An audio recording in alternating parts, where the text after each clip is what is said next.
there are a number of places where we can identify Jesus as having been there. And I want to speak about some of them. And the best place to start, I suppose, is in the place where he was born, Bethlehem, as it is still called to this day.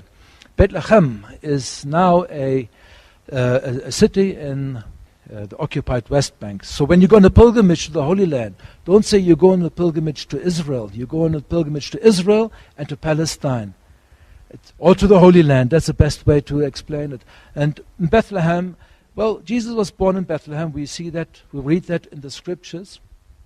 Some people are saying, well, where's the proof that he was born in Bethlehem? How can we be sure that he was? Scripture scholars are fighting about these things. To me, it is quite obvious that people would remember where he was born. If the Lord was born 30 years ago in Bryanston, in the house of Tony Sturgis, everybody here would remember where Jesus, the Savior, the Son of God, was born. Of course, we would all remember where he was born, and we would pass it down the generations. See Tony Sturgis' house there? That's where our Lord was born. Jesus was not some sort of obscure figure after his crucifixion. A faith grew out of it, a religion grew out of it. So of course people are going to remember these things, and those would become part of the oral history and the oral traditions of people who had very, very long memories. In Matthew we've got the whole genealogy of Jesus. And that's not something that Matthew made up. People were telling Matthew that so-and-so begat so-and-so, and so-and-so begat so-and-so, and people would remember that. That was part of the culture. People had very, very good memories in those days because they didn't have Google, they didn't have books, they didn't have recordings.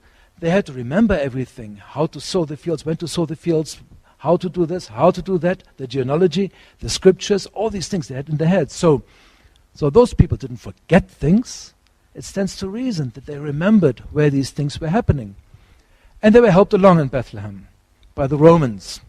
Now in 130 AD, the Roman Emperor Hadrian, whom we know if you follow British history from Hadrian's Wall, he was in the Holy Land, and he started rebuilding Jerusalem, and he started rebuilding various other places in the Holy Land. And during that time, the Romans built a temple over the place that was venerated, that was reverenced as the place of Jesus' birth. Now, the church father Origen in the 2nd century, he reports that people were reverencing already the place of Jesus' birth. But the Romans did us a favor, because for the next 200 years, until Christianity was legalized, they signposted the place of Jesus' birth.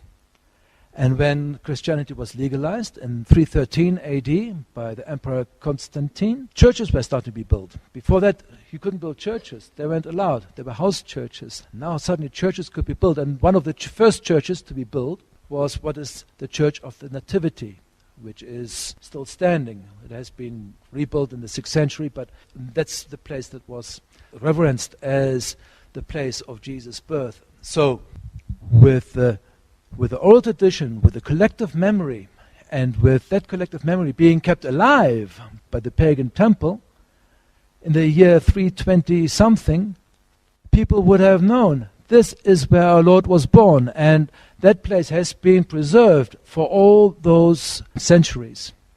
So when you go to the Church of the Nativity now, and you go into the grotto of that church, and you kneel down, and you touch the star, a silver star that's below the altar, and you put your hand through it, and you touch the ground there, that is the place where our Lord was born.